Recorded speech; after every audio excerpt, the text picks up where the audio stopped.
our big finish tonight, starting right on time, 14 hours, and every session starting right on time. I wouldn't have believed this is possible. But we have Alex and Tao, and it's only appropriate that we have the session with the longest name at the end of the longest single day event I've ever been involved in. And Tao is one of the smartest, but at the same time, one of the least appropriate people ever, and therefore my favorite. So you see his, show us your shirt there, Tao. What do you got? So we have Ninja Cat on a T-Rex in the jungle, hanging on Tao. I like it. I enjoyed the poker for this session. All right, so who's going to present first? Who am I turning the controls over to? So we can't talk at the same time, or? You can talk at the same time. Only one of you can drive the slides at the same time. Alex. Hey guys, see you. Oh. Thank you very much. Yeah. See you, Alexandre. Good luck, Tao. Bye-bye, Jorge. All right, so Tao can't be bothered with the busy work, so over to Alex with presenter rights. All right, Alex, over to you.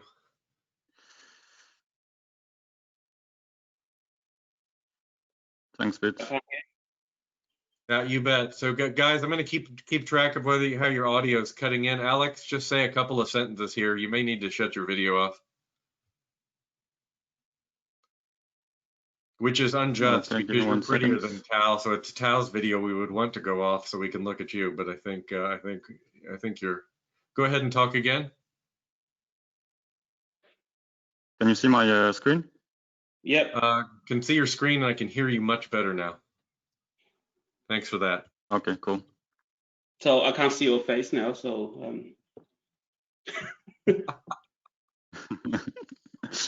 Anyway, you ready to start, Tao and Pete? Yeah, you go. Cool.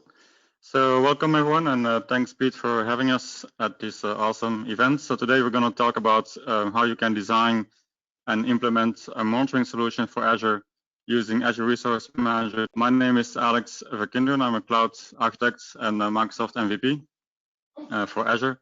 You can find my contact details on the screen. And yeah, like Pete said before, originally from Belgium, moved to Australia about 4 or 5 years ago, and really enjoying the Aussie lifestyle. With me, I have Tao.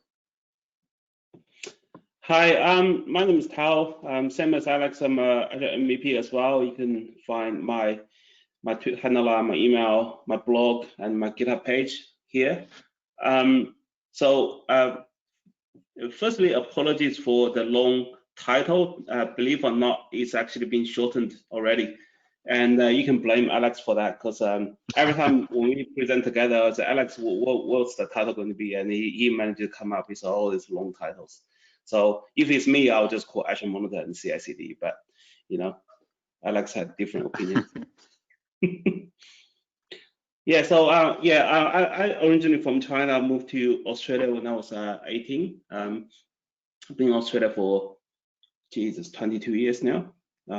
Yeah. So enjoying it. Not so much today. So so this session was a repeat of. Initially, we presented this session at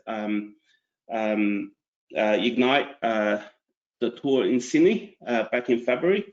So just right before the pandemic, COVID-19 started. You know, back in the good old days. Although it's only been 5 months, I feel like it's been 5 years already. So yeah, that's me. So hand it over to you, Alex. Cool. Thank you, Tao. So today we're going to focus on Azure Monitor alerts and how you can create and define those Azure Monitor alerts using ARM templates. And then Tao is going to deep dive how you can use Azure pipelines with Azure DevOps, and how you can use Azure pipelines to test and deploy those Azure Resource Manager templates. So the focus today is really heavily on the testing of the Azure Resource Manager templates, which will then, in this case, enable continuous monitoring with Azure pipelines. So we see a lot of customers and companies using CI/CD. We see a lot of customers switching to infrastructure as code. We see a lot of customers embedding security as well inside the CI/CD pipelines. So they're shifting left and embedding the security at the start. But monitoring and alerting often gets overlooked, I would say. So today the focus is to enable continuous monitoring with Azure pipelines and to show you how you can embed the testing of those Azure Resource Manager templates as well in your pipeline. So I'm going to give you first a quick overview of Azure Monitor. We're then going to deep dive into the Azure Monitor alerts. Then Tao is going to take over and discuss the Azure pipelines and how the different testing is done within the pipelines. And then we're going to give you a demo as well at the end of this presentation.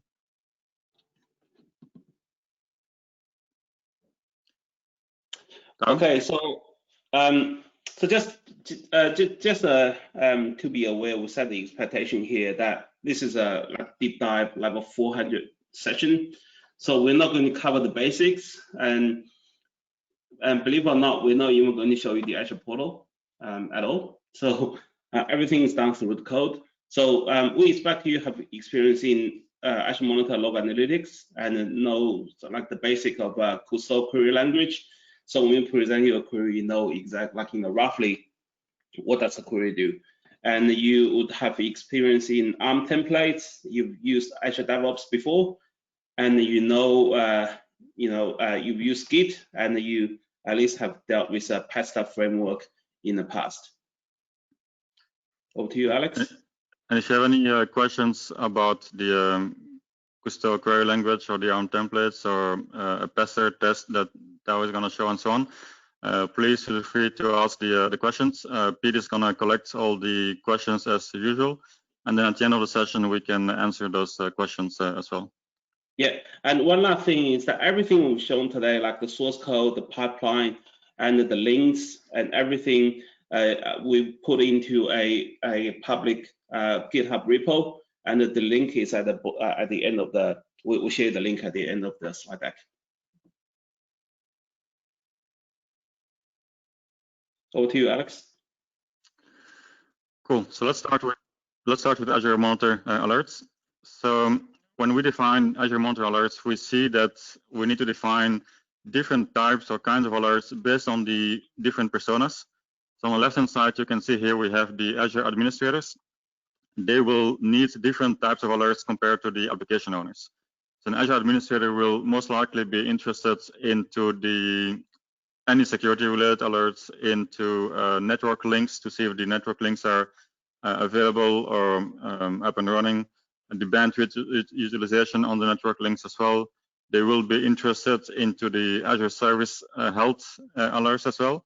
So Microsoft is gonna give you a warning if they will do some maintenance or if there are any issues with the Azure underlying infrastructure. So those are all types of alerts that the Azure administrator will be interested in.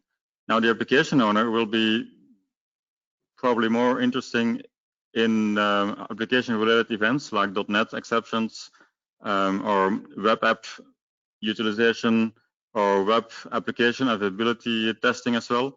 So we need to be able to define different types of alerts. So those different types of alerts will be now embedded into the ARM template. So every time we deploy a new environment, every time we deploy a new resource group with, let's say, a web application and a MySQL database in it, the ARM template that we're going to show you today will configure the alerts that will then be sent via email in this demo that we're going to show you at the end of this presentation. So if we have a look at the Azure Monitor architecture, on the left-hand side you have the different targets or sources. So we can generate alerts based on applications, operating systems, Azure resources, so that's any resource that you deploy in Azure. But we can also define and generate alerts and collect metrics and logs from virtual machines that are sitting into your on-prem data center, for example. It's not just Azure-related resources, it can also be your on-premises virtual machines or physical machines. So once we have defined the targets or the source, we will then start collecting the metrics and the logs of those sources.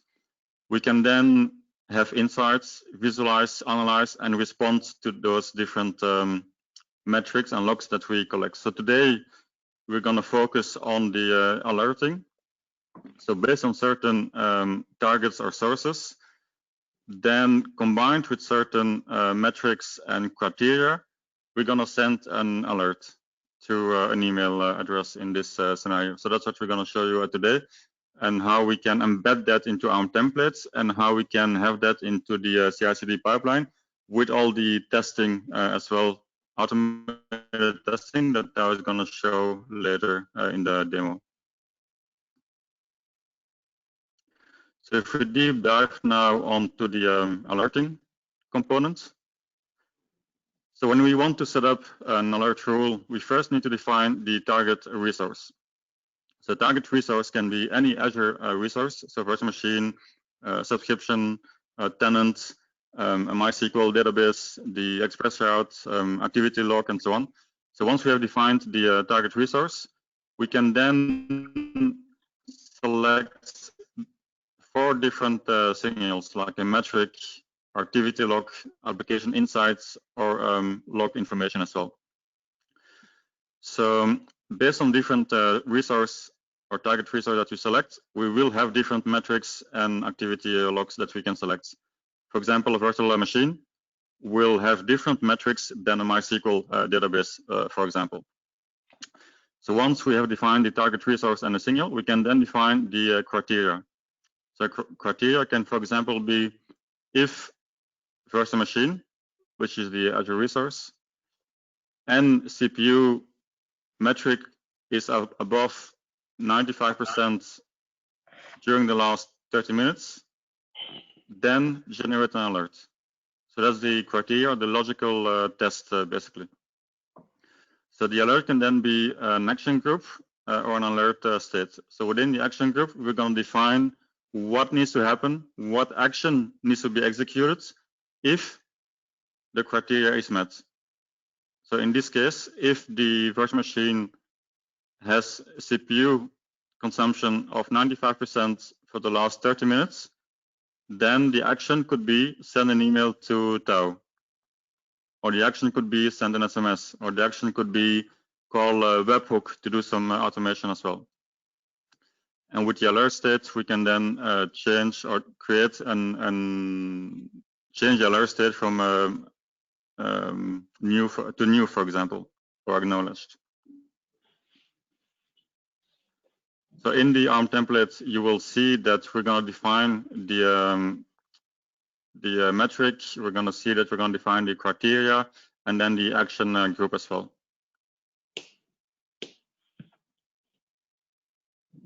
So if we deep dive now onto the alert rule signals or the sources, we have different signals like mentioned before.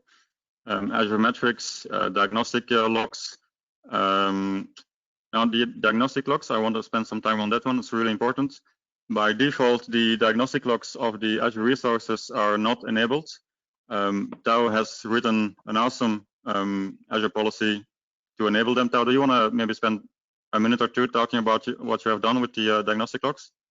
Yeah, sure. So I think right now it's roughly around 50 different resource types in Azure that you can turn on diagnostic logs. So logs like application specific logs and also metrics, they can be configured to send to a log analytics workspace, event hub, or storage account, or any of those combined.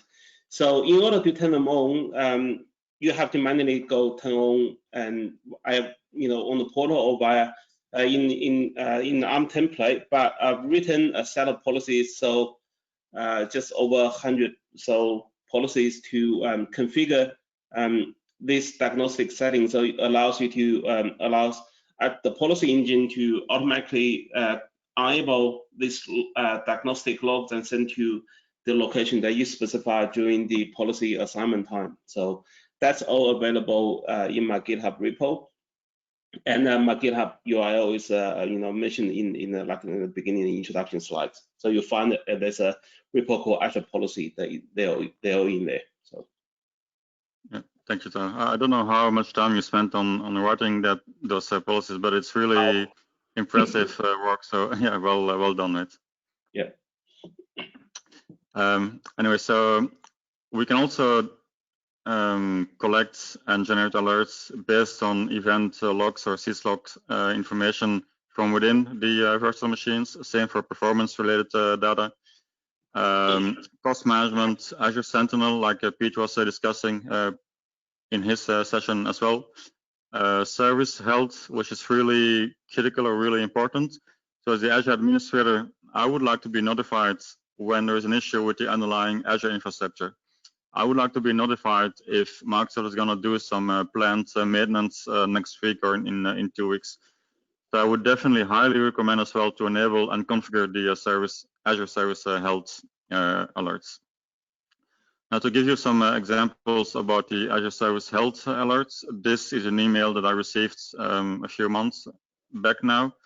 So Microsoft database containing customer support data was accessible from the internet.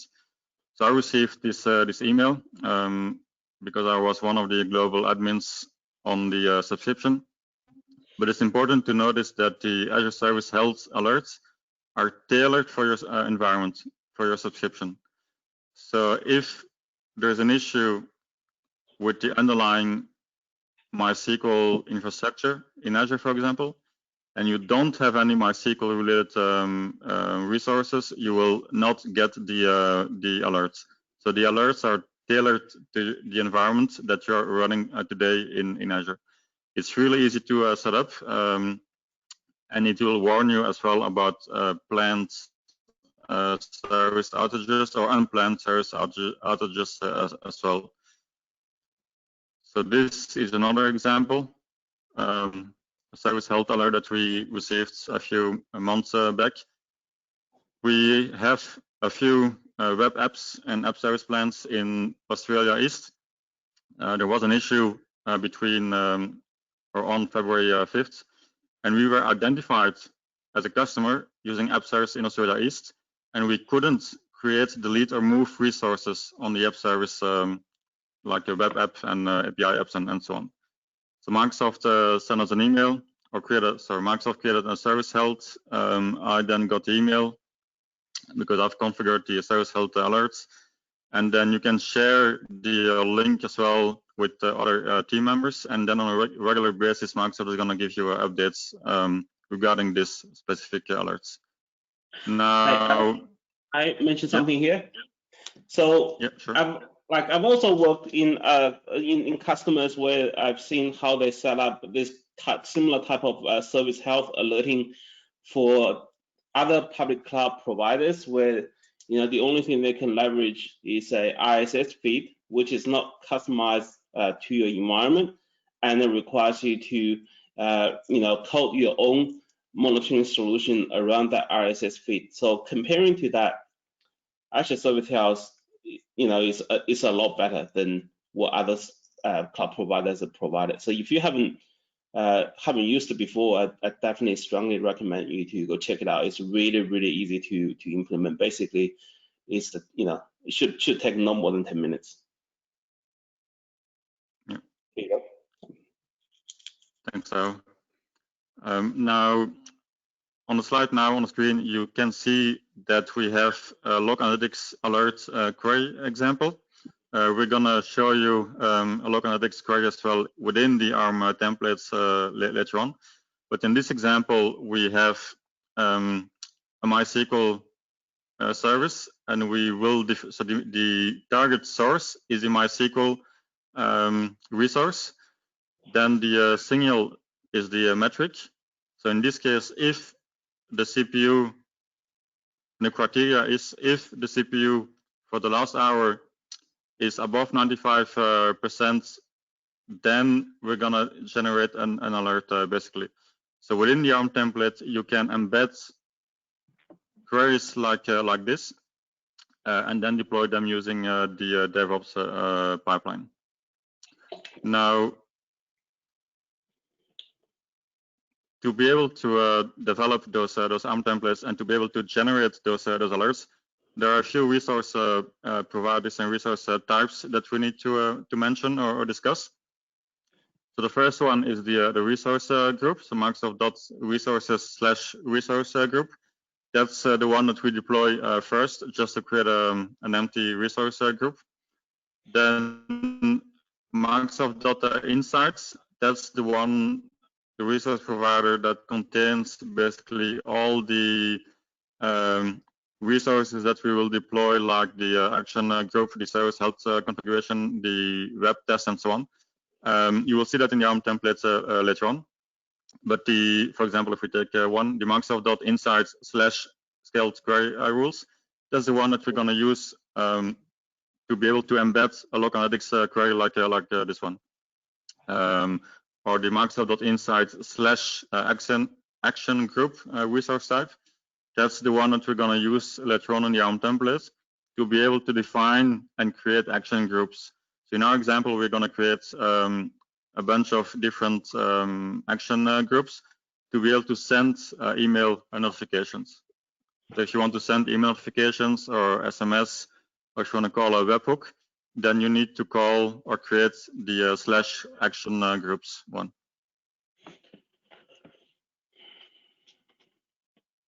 Or the web test, that's if you want to do web availability testing to see if your website is up and running or not.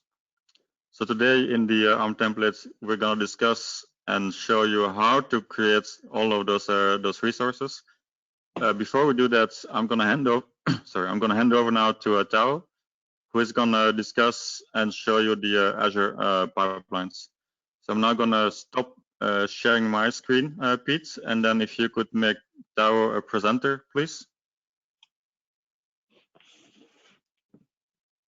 I'm on the case. And I think you may be able to do that as well, Alex, but I can do it just as easily. So no worries. I've got it here. All right, Tao, it's coming right at you. So. Okay. Yeah. Let me know once you can see my screen. And there we have it. Right. How do I get rid of this?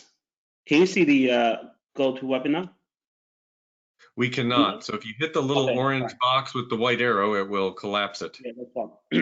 Okay. So now let's talk about Azure pipelines. Oops. So when we talk about CI/CD pipeline in a nutshell, from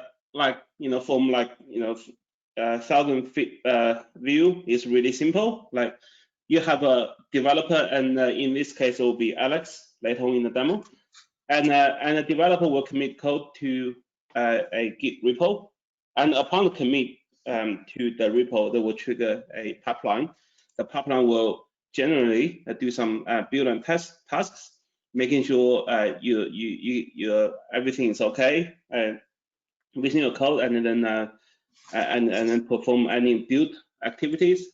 And once that's done, then generally you deploy them to the code to your non-production environments. And when that's completed successfully, and then you move to production environment. So really simple, nutshell, what CI/CD pipeline is.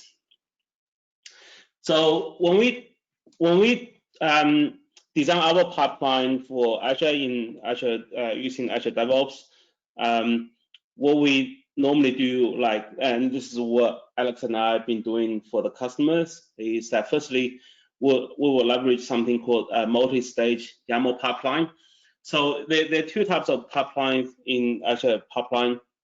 One's the classical one where you configure everything using a web portal in a GUI interface. As a beginner, you might find that's more user-friendly to deal with, but then it's very time-consuming, and then it will cause any, it will very easily to cause any human errors, and also your pipeline itself is not controlled. So what we normally we start adopting YAML pipeline when it became available, which is, I think it's been a while now. So yeah, so there's another type of pipeline, which is a pipeline as code. So you can define a pipeline and store them together with your source code and store in your Git repo.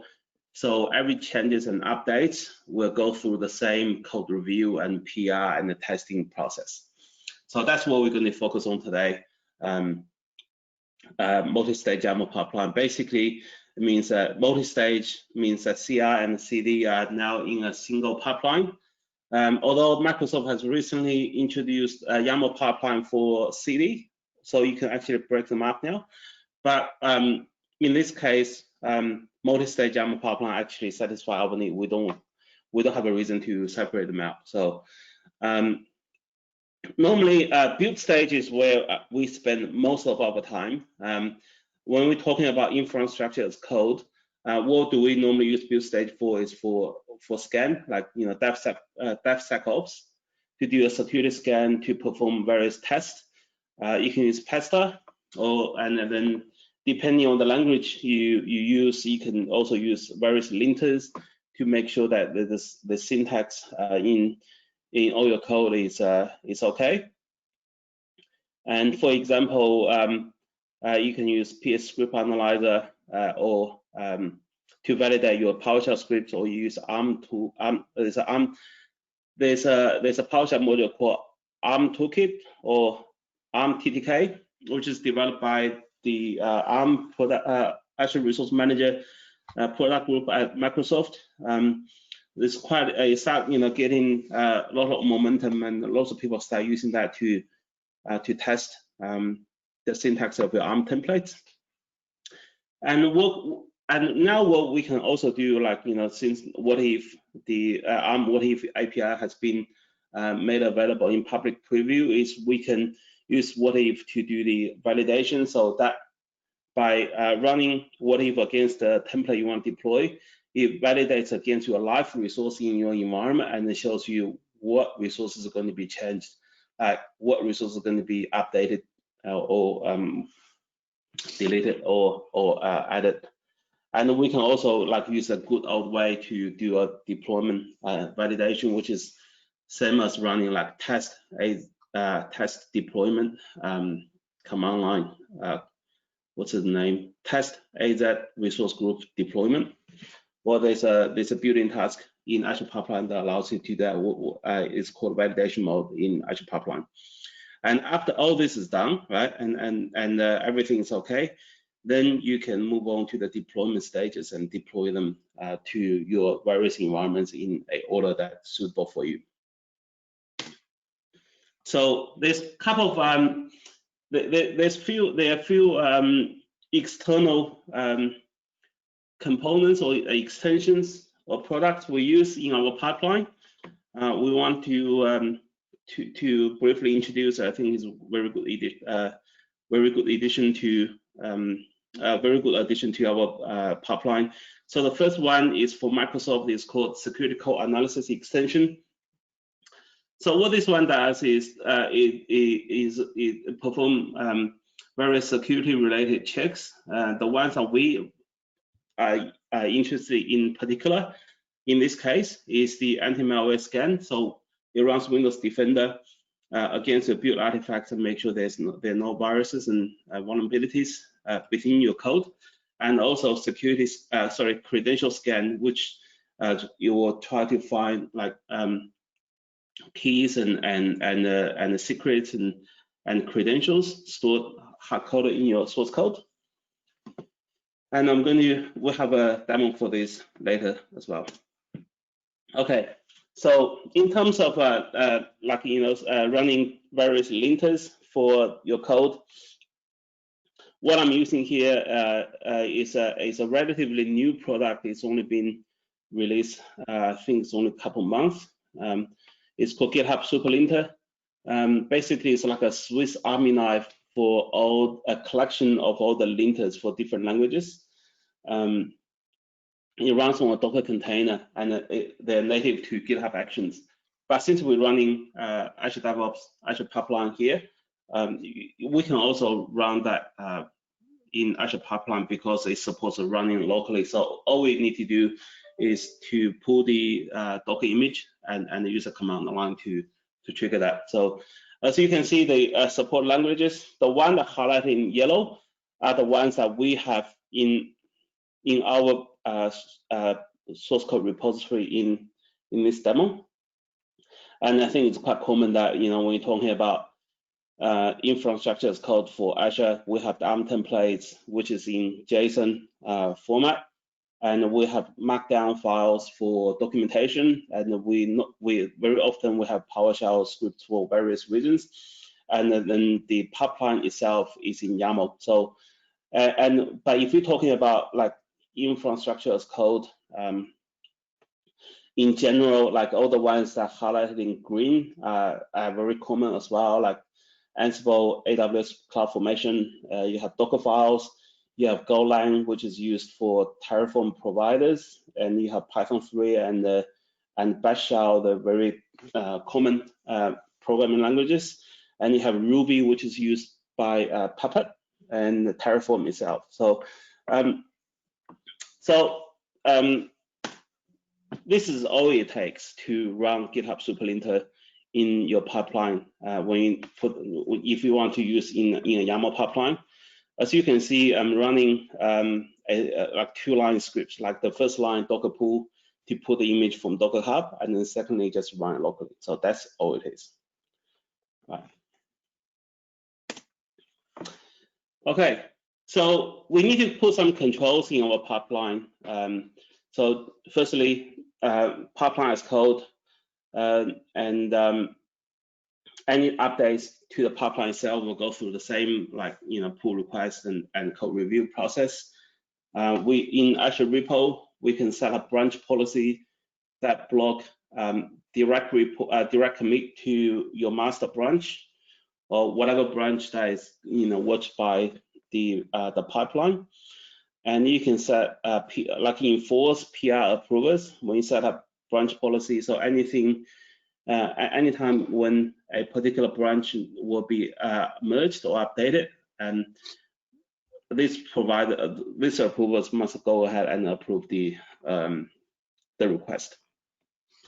And then we can also configure our pipeline to run during PR, so making sure the code can build and then test successfully before the PR can be merged.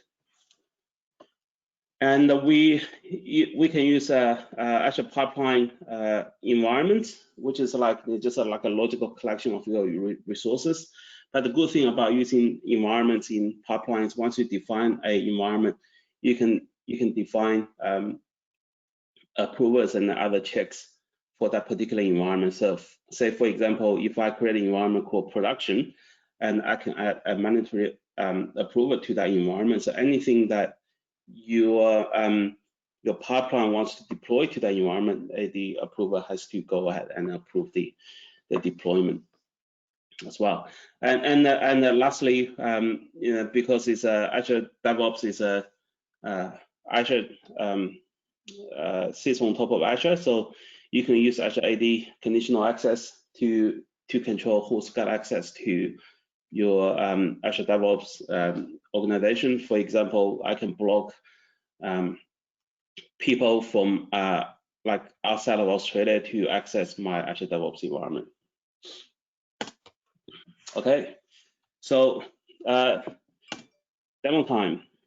Before we start the demo, I just want to set the stage and just explain to you what we have here, because it can be very complicated, right? So we have Alex here. Alex is going to create a new branch based on the master branch, and he's going to update some code, and then he's going to commit the updates to that branch he just created, and then he's going to create a PR to merge the code to the master branch. And upon the creation of PR, it's going to seeking approval from whatever we configured in in the branch policy, and also it's going to, at the same time, it's going to trigger the pipeline to be executed. So the pipeline will perform these tasks. We'll do a security scan for an antivirus scan and credential scan, and then publish the result as artifact as part of the Microsoft Security Code Analysis extension. And we're going to run GitHub Superlinter against everything in our repo, and making sure there are no syntax errors in our code. And alternatively, what you can do if you want to run pasta test, is that you can develop your own test using pasta. For example, PS Group Analyzer and ARM TDK can all be executed within the pasta framework. You can do it. Although both ARM TDK and PS Group Analyzer are actually included in Superlinter. For demonstration purpose, we've included ARM TDK here as a separate task, but in reality, you only need one or the other. And we're going to do a what if deployment. So the idea being the PR approver can go into the pipeline execution result and see what impact is going to be for my environment if I approve this change. The approver can see what the code change is going to be, but what does that translate to the changes to my environment? I can see that from the what if deployment result. And then we do good old traditional deployment validation. And when everything is okay, then we publish the artifact. And once the artifact is published, and then it's going to deploy to a lab environment, and it stops there. So it's not going to go forward to dev and prod, because we are only doing a PR, checking for the PR, right? So and from here, once the PR has been approved, then we'll merge to master branch. And once the master branch has been updated, this is going to start again, right? But at this time, we'll actually deploy to development environment and also production. But because for the production, I also set a approver for the production. So the approver will have to go there and then click approve before you can actually go deploy that to prod. So we're going to show you the ARM template. Alex is going to show you that. I'm going to show you the YAML pipeline. I'm going to show you all the build and test, what we mentioned before, and how we put everything together. And now we just hope that everything works in our demo, right? So Alex, over to you. Can you switch to Alex? Yeah, you bet. Let's see here. I took a screenshot of that last slide. That's hands down my favorite slide all day. So is that Bob, the minion? No, the Parade of the Demo Gods. Yeah.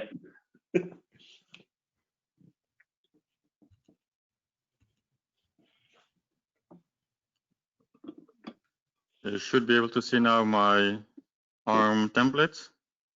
Indeed. Yep, you can see it. Okay, cool. Thank you. So as Tao mentioned, I'm going to walk you through the ARM templates. You will see the different resource types that we mentioned before in the slides. I'm going to walk you through the ARM template. I'm then going to make a change, and then I will create a pull request, and then Tao is going to take over and demo the pipeline and the tests, all the tests that we have embedded into the pipeline. And then someone will need to approve as well my change. I think today Tao's daughter Rosie will have to approve my change request, just to show you that Tao doesn't trust my coding skills. He has more faith in his daughter reviewing my coding than me making changes in this template.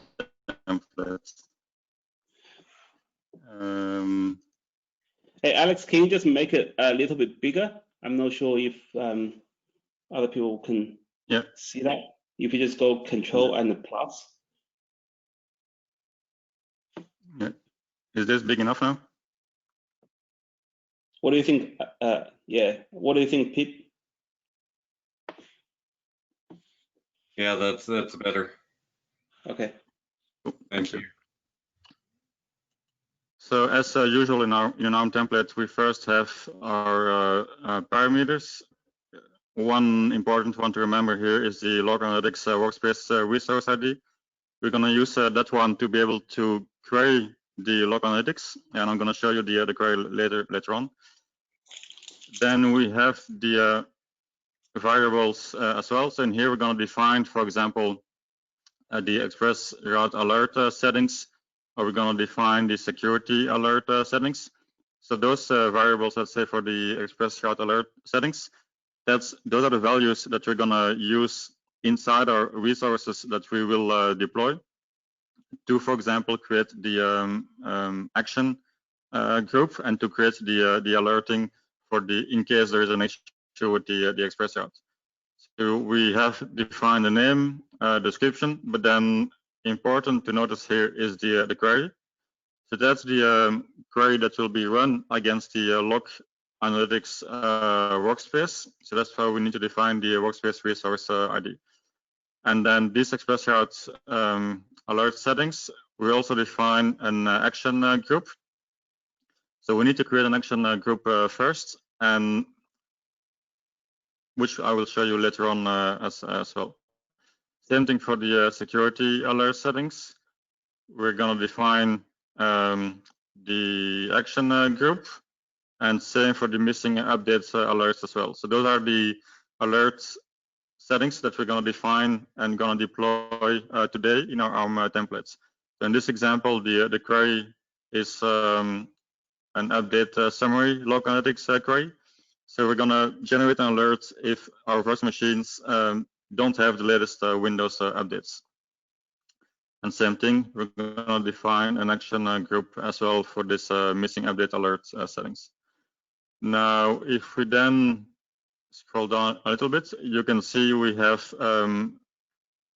0, 1, 2, or 3 action groups defined. So the first one is for the service health. So that's everything related to the Azure underlying infrastructure. That will be sent to this one particular email. Then we have another action group for the security alerts, and then another one for the networking related alerts.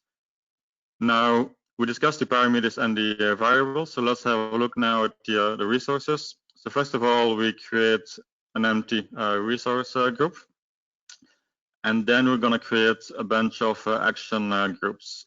So this is a nested template, and we're going to loop through this template X number of times based on the amount of action groups that we have defined in the variables. So we have this copy loop in here. Then we're going to create those resource types, Microsoft.insight/action groups. Remember, we've discussed the different resource types on the slide previously. This one is to create the action groups. So we're going to loop 3 times through this template to create the action groups to be able to send emails. Then if you scroll down a little bit more, this resource type is to create the service health. And if we scroll a little bit more, this one is to create the Express route alerts based on the query, the log analytics query.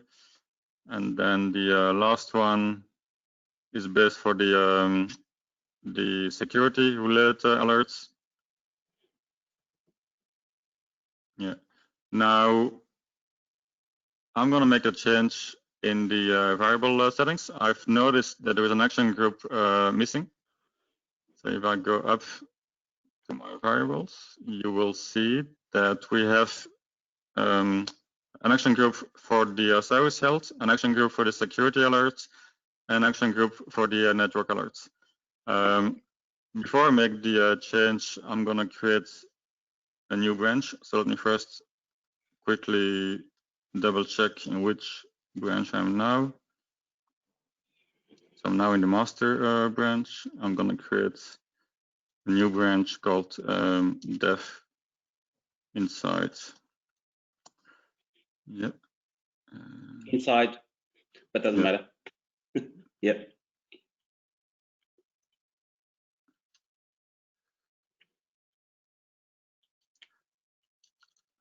I'm then gonna check out to this branch or switch to this branch.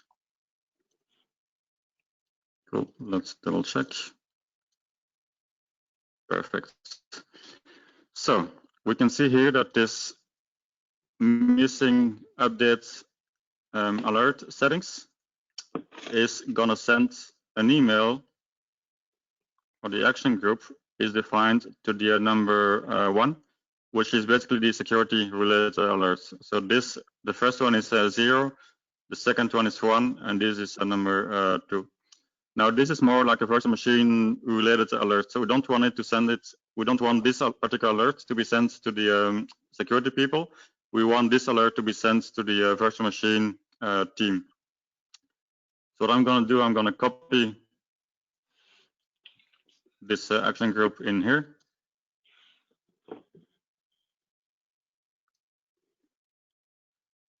I'm going to change the name to VM alerts. I'm going to change this to not networking, but VM. And this, the email address will change as well. Okay, so I've changed the name, the short name, and the email address. Now I need to change the action group as well. Sorry? We change the reference for that little, yeah. Yeah. So I've changed the reference for the action group. So now this missing updates one will be sent to the third action group. So 0, 1, 2, and 3. So now I can commit this. You save. It's not saved.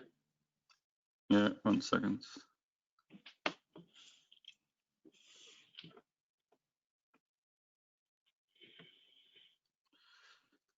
Updated action groups.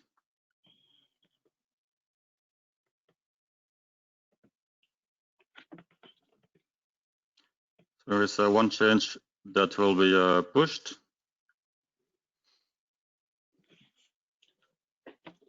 So if we then switch to Azure DevOps. So this is our Azure DevOps repository. You will see now that we have a change, and I'm going to create a pull request, and then Tao will take over and will show all the different tests that are being done and executed automatically. So let me first create a pull request.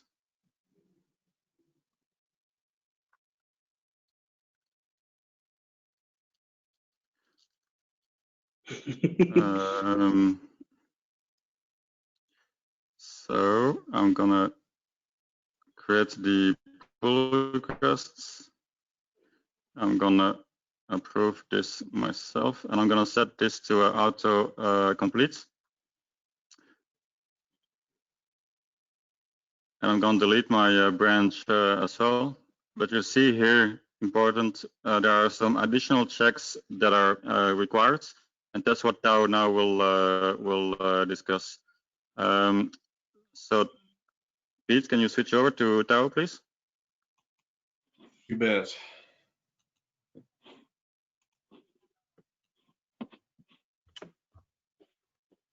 Okay, let me know when you guys can see my screen.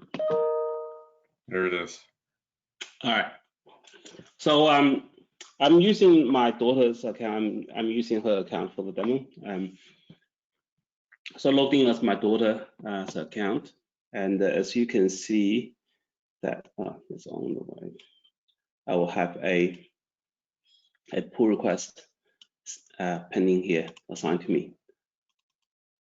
And also, I think we'll also get an email. So there's a pull request. Okay. So as you can see that in the pull request, I can see exactly what Alex has changed. And also, you see there's a check running. Basically, the pipeline has been kicked off. So I won't approve it now. I'll let the pipeline to execute first, so I can see the whatever result. But in the meantime, I'll show you the YAML pipeline. So is that big enough, Alex? The font? I guess it's yes. Yeah, that's perfect. Thank you. Okay. So in the YAML pipeline, firstly you give a name. We can use variables to form the name of the pipeline, and also we define the triggers. So anything that you need update to the master branch, or if it's PR, during a PR, if it's going to update the master or the feature branches, then this will get triggered. We can also define the exclusion, path exclusion, or the inclusion. So basically, in this demo, we have another separate project solution for monitoring workload, which we're not going to demo here, but it's included in our repo for your reference. So in here, we only going to include anything that gets updated in the management folder, and anything that you update, like if you update any README files or any tests, is going to exclude it. So basically, define the triggering condition for the pipeline. And pipeline comes into multiple stages, and within stages we have jobs. Within jobs we have steps. So the first stage is a build and test, and we can leverage a variable group called variables management dev. I'll show you that in the portal later. But you can also define your own variables and assign values here. So basically, for this one, when we run ARM-TDK, you can, ARM-TDK runs a collection of tests, but there's an ability for you to exclude certain tests if you don't want to run that. That's only if you run that by the command line. GitHub Superlinter doesn't support excluding tests for ARM-TDK right now. So we define a particular test that we want to exclude because, to my knowledge, this one can be a little bit troublesome. So I don't really care about this test. I want to exclude that. And then, so the first job we're going to run is a security scan. And for that, I'm using a Microsoft hosted Windows image, the latest Windows image. The reason being that there's a requirement for the anti-malware scan because it's using Windows Defender. So we have to use a Windows image in this case. So therefore, I'm running the this particular job, everything in Windows. So these tasks, there are several tasks from the security code analysis extension. The first one is to run the anti-malware scan for everything in my source GitHub repository, Git repository, and the second one is to run the credential scan on the same location, and then produce the report and logins and report. And this one is called post analysis. Is very interesting because, say for example, if the anti-malware scan finds a virus in my code, this task will fail, right? But normally when a task failed, and that stops the pipeline. But you don't really want to stop there because you really want to continue running other security scans. So basically what this one does, the post-analysis job does, is like an aggregation point. It will fail itself if any threats are found, like issues are found from the previous scans from the security code analysis extension, right? So even if I find, even if there like a malware found, it's going to continue on, and until this stage, it's going to fail. Okay. So after security scan, the next test what I want to do is to run the link test. And because the first one is GitHub Superlinter, because it comes as a Docker image. I'm running that on a VM, right? You know, in Azure pipelines, you can also create your own container-based self-hosted agents. Just be careful here, because you can't really, or running Docker inside Docker images and no worries, it's not supported and recommended. So we're actually using a VM, Ubuntu VM, to run this test.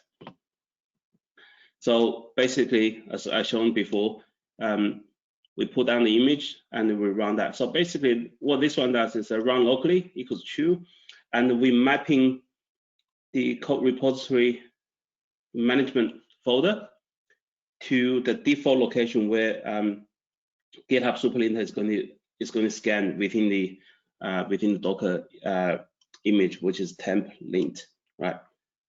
So this one runs Superlinter, and then this is only for demonstration purpose. I'm running ARM-TDK just to show you. The difference is that if you run a pester test, you can actually generate a test result in an XML file, and then you can publish the test result from this XML file to the pipeline execution. Actually shows you nice graphs and dashboards in Azure DevOps. But if you only run Superlinter, everything come out like, all the results come out from execution, just standard output. So you don't get those fancy views from from XML test result. So that's why for demonstration purpose, I've got this one included here. I have a script here, which I used to download and install ARM-TDK module to the pipeline agent. And once that's installed, and we can run the test. And as you can see, I'm using pester to invoke ARM-TDK. So after this is done, and at this stage, if it's still going, then you know that we haven't found any security risks in our code, and the linter, all the syntax for everything in my repo, all the code should be good to go. And then what I do is I run. I try to deploy the code to validate the code using ARM. The first, because it's I think Alex probably didn't mention that the template that we produced is a subscription level template, because we have to create a resource group. So in order to deploy a subscription level template, we need to specify the subscription ID, and to do that, I'm just using an inline PowerShell script to get the subscription ID from the service connection we defined. And then we run the validation. So the first test, we run the validation, try to deploy that in the validation mode. And then the second one, we actually run what if. And to run what if, you can see that I'm actually using Azure CLI to run this. You can use REST API, you can use PowerShell as well. But the problem I had when I put this together about a month now, is that because what if is still in preview and was only introduced to the the AZ PowerShell module in the recent couple of releases, and the latest PowerShell module that shipped with the in the Microsoft hosted agents was too old, so didn't have the what if capability. But fortunately, the Azure CLI version that came with the Microsoft hosted agent had that already. So that's why I switched to Azure CLI instead of PowerShell in this case. But it's the same, right? So running by specifying this what if command, and then the template, and specify the template file and the parameter file. The parameters. locations. So this one will run what if. And if this is all going to be okay, and then we publish the pattern, so basically publish the build artifact, and then the lab, dev, and production stages will be deployed using the artifacts that we published here. So next one, deploying to the lab stage, very simple. Basically, we run this on Windows as well, but it doesn't really matter where you run. Basically, just deploying the template. Same thing, get the subscription ID and pass that subscription ID into a pipeline variable called mgmt sub ID, and then this is passed into the later step, and then deploy the template. And as you can see, dev and prod is exactly the same as lab, except that we're using different service connections defined in our DevOps project. And also we have a condition here. Basically, this one says you only run this if the code is from master. So this one will actually exclude dev and production stages run on the PR build because it's actually in the dev branch. So yeah, so this is the pipeline itself. And let me see the result. The test has been completed. So let's just go back. Go back to the PR. Show you where exactly is it. There's active PR, and then you see the required check has been successfully. So you can go view the check, and this is just the pipeline result where we were before. And if I go to so firstly, let's try link GitHub link test.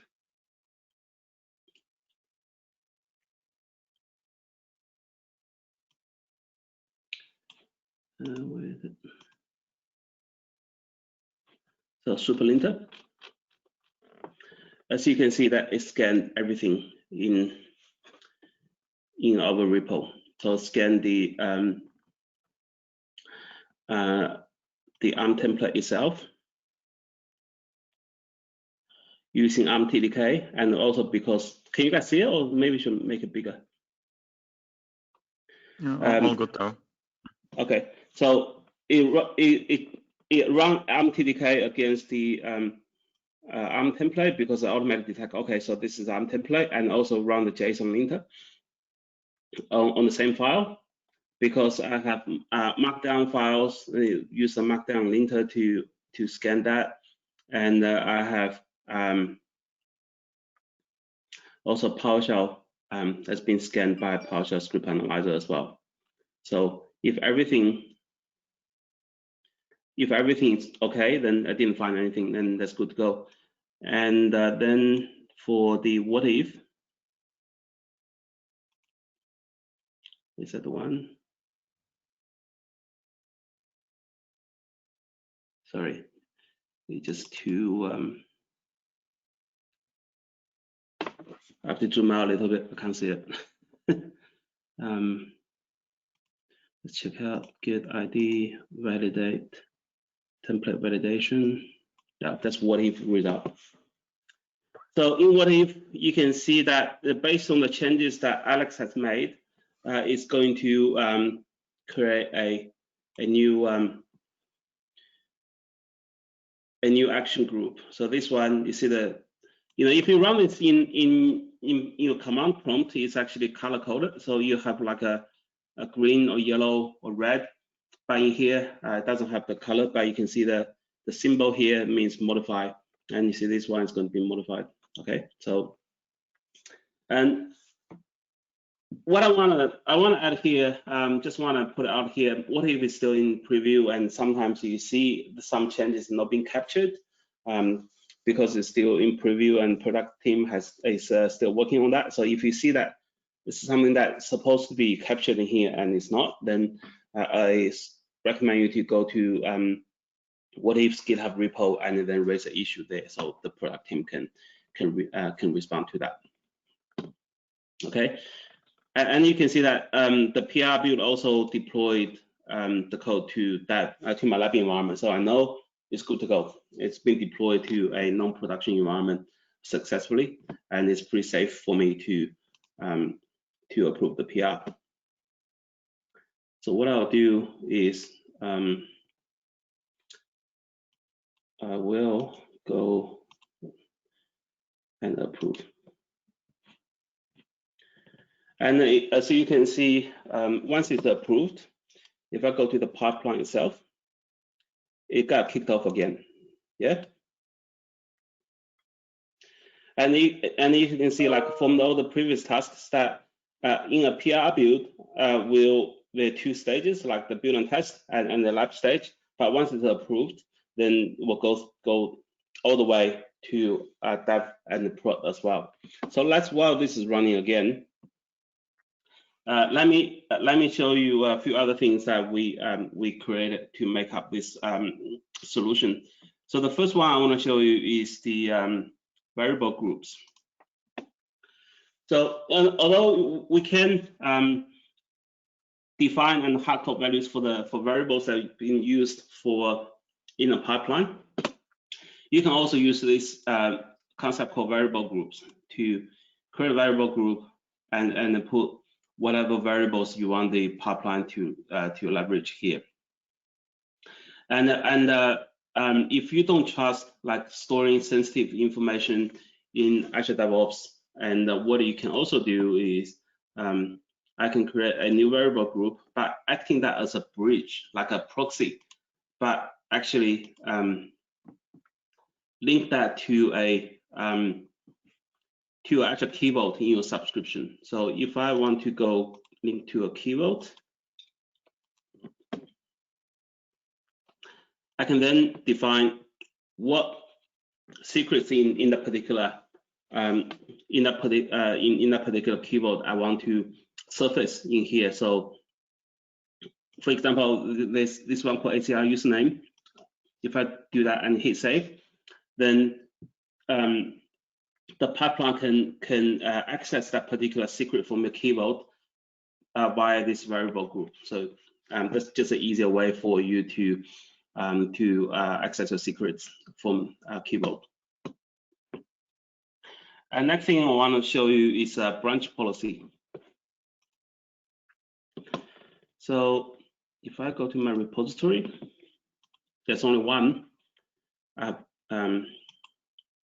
master branch here.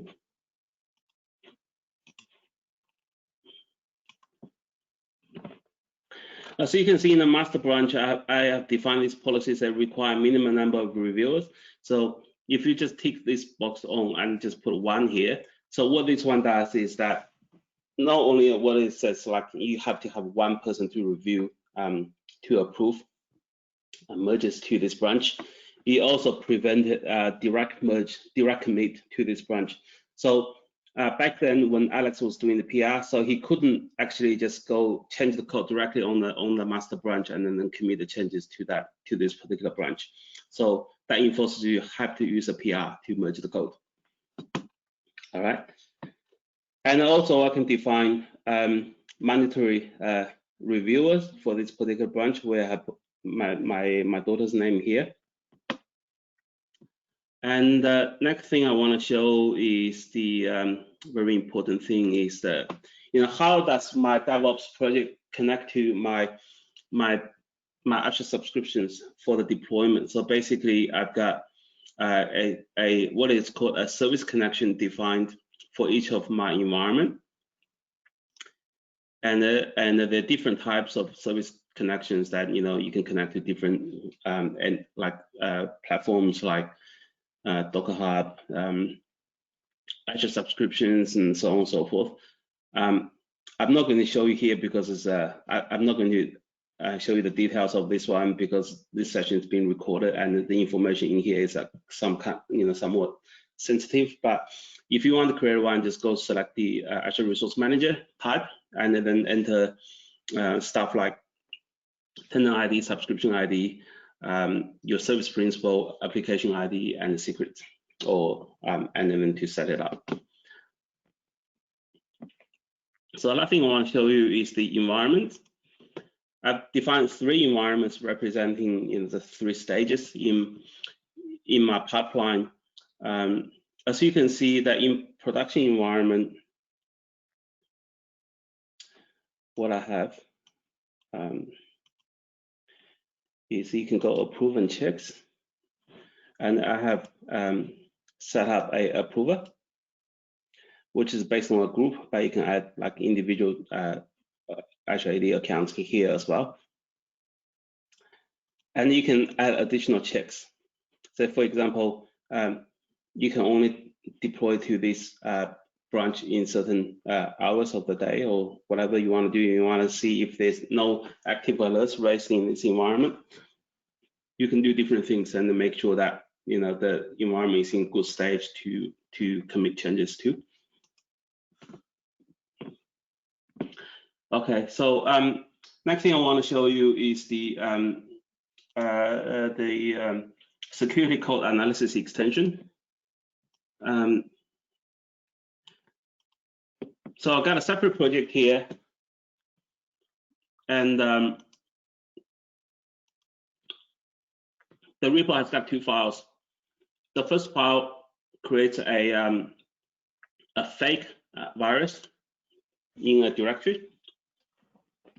So we can use this one to test the anti-malware scan, and the second one is just very a simple PowerShell script that's got some kind of like keys, and got a secret like password, and then create a credential.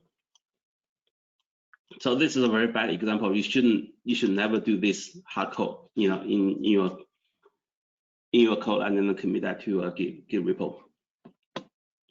Okay, so the pipeline, in order to make it more user-friendly to read, what I've done is I actually use a classic pipeline so you can see the steps.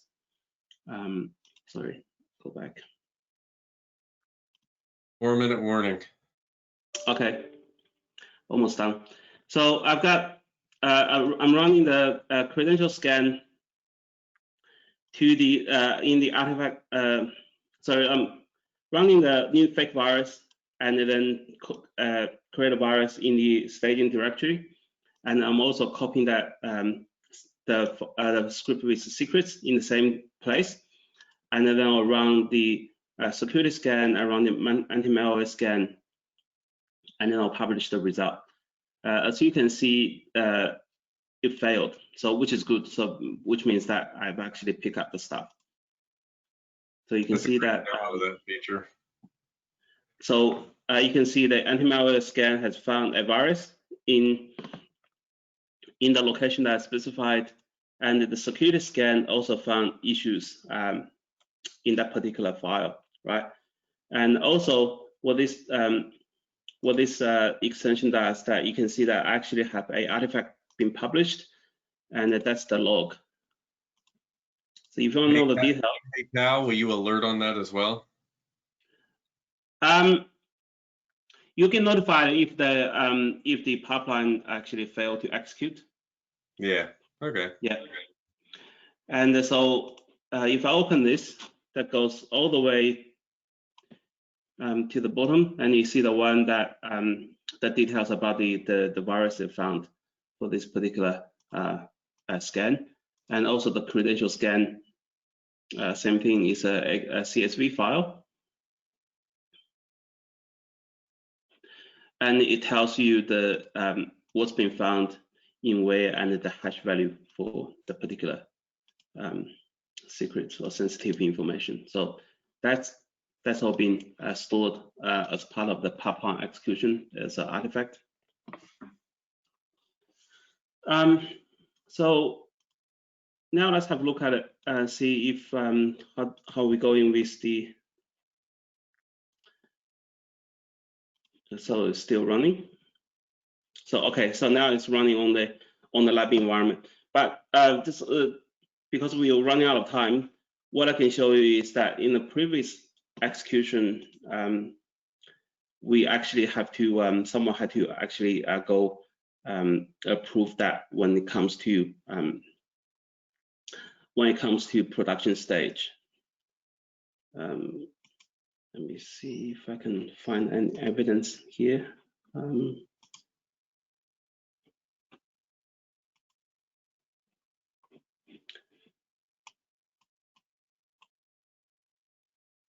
So there's one check passed. So Rosie had to come in and approve it, and for the production stage. So, so that concludes the demo, and we are open for questions. All right, so we And have. by the way, this is the link that it's got a link to our GitHub repo. It's got everything included in this presentation. Okay, so bit.ly AZ monitor CI/CD. So you just answered the one question that remained. I was kind of picking off a few of the easier things in the queue.